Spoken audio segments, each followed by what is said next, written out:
Hello everyone. ಪ್ರಶ್ನೆ ಸಂಖ್ಯೆ 38 C ಯನ್ನ ಗಮನಿಸಿ. ಲೈಂಗಿಕ ಸಂತಾನೋತ್ಪತ್ತಿಯಲ್ಲಿ ವರ್ಣತಂತುಗಳ ಸಂಖ್ಯೆಯು ಹೇಗೆ ಮರುಹೊಂದಾಣಿಕೆಯಾಗುತ್ತದೆ ವಿವರಿಸಿ. ನಮಗೆ ಗೊತ್ತಿದೆ, ಸಂತಾನೋತ್ಪತ್ತಿಯಲ್ಲಿ ಲೈಂಗಿಕ ಮತ್ತು ಅಲೈಂಗಿಕ ಸಂತಾನೋತ್ಪತ್ತಿ ಅಂತ ಎರಡು ವಿಧ. ಅಲೈಂಗಿಕ ಸಂತಾನೋತ್ಪತ್ತಿಯಲ್ಲಿ ಲಿಂಗಾಣುಗಳಿಂದ ಸಂತಾನೋತ್ಪತ್ತಿ ನಡೆಯೋದಿಲ್ಲ, ಆದ್ರೆ ಲೈಂಗಿಕ ಸಂತಾನೋತ್ಪತ್ತಿಯಲ್ಲಿ ಲಿಂಗಾಣುಗಳಿಂದ ಸಂತಾನೋತ್ಪತ್ತಿ ನಡೆಯುತ್ತೆ. ಈಗ ಈ ಲೈಂಗಿಕ ಸಂತಾನೋತ್ಪತ್ತಿಯಲ್ಲಿ ವರ್ಣತಂತುಗಳ ಸಂಖ್ಯೆಯು ಹೇಗೆ ಮರುಹೊಂದಾಣಿಕೆಯಾಗುತ್ತದೆ? ಗಂಡು ಲಿಂಗಾಣು ಮತ್ತು ಹೆಣ್ಣು ಲಿಂಗಾಣು ಸೇರಿದಾಗ ಇಲ್ಲಿ ನಿಷೇಚನ ಉಂಟಾಗುತ್ತೆ, ಅದರಿಂದ ಯುಗ್ಮಜ, ನಂತರ ಭ್ರೂಣ. ಈ ರೀತಿಯಾಗಿ ಲೈಂಗಿಕ ಸಂತಾನೋತ್ಪತ್ತಿ ನಡೆಯುತ್ತೆ.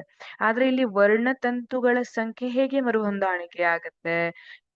ಈಗ ಮಾನವರಲ್ಲಿ 23 ಜೊತೆ ವರ್ಣತಂತುಗಳಿರ್ತವೆ.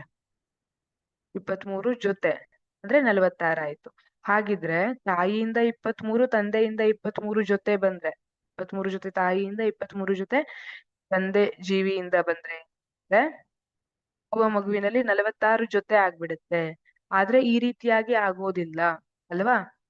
ಹಾಗಿದ್ರೆ ಈ ವರ್ಣತಂತುಗಳ ಸಂಖ್ಯೆ ಹೇಗೆ ಮರುಹೊಂದಾಣಿಕೆ ಆಗುತ್ತೆ ಅಂದ್ರೆ, ಲಿಂಗಾಣುಗಳು ಉತ್ಪತ್ತಿ ಆಗುವಾಗ ಮಿಯಾಸಿಸ್ ರೀತಿಯ ಕೋಶ ವಿಭಜನೆಯಿಂದ ಮೂಲ ಕೋಶದಲ್ಲಿನ ವರ್ಣತಂತುಗಳ ಸಂಖ್ಯೆಯು ಅರ್ಧದಷ್ಟಾಗುತ್ತದೆ.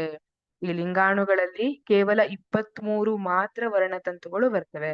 ಅಂಡಾಣುವಿನಲ್ಲಿ 23, ವೀರ್ಯಾಣುವಿನಲ್ಲಿ 23.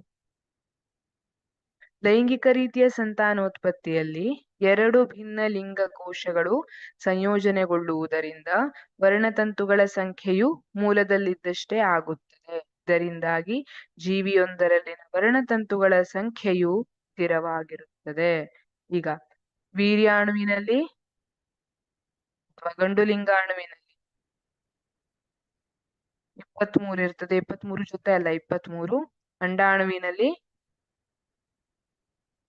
23 ಇರ್ತದೆ. ಹಾಗಾಗಿ ಇವೆರಡು ಸಂಯೋಜನೆಗೊಂಡು ಉಂಟಾಗುವಂತ ಲೈಂಗಿಕ ಸಂತಾನೋತ್ಪತ್ತಿ. ಹಾಗಾಗಿ 23 ಸೇರಿ ಎಷ್ಟಾಯ್ತು? 42 ಆಯ್ತು, ಅಥವಾ 23 ಜೊತೆ ಆಯ್ತಲ್ವಾ? ಈ ರೀತಿಯಾಗಿ ವರ್ಣತಂತುಗಳ ಸಂಖ್ಯೆಯು ಮೂಲದಲ್ಲಿ ಇದ್ದಷ್ಟೇ ಆಗುತ್ತದೆ.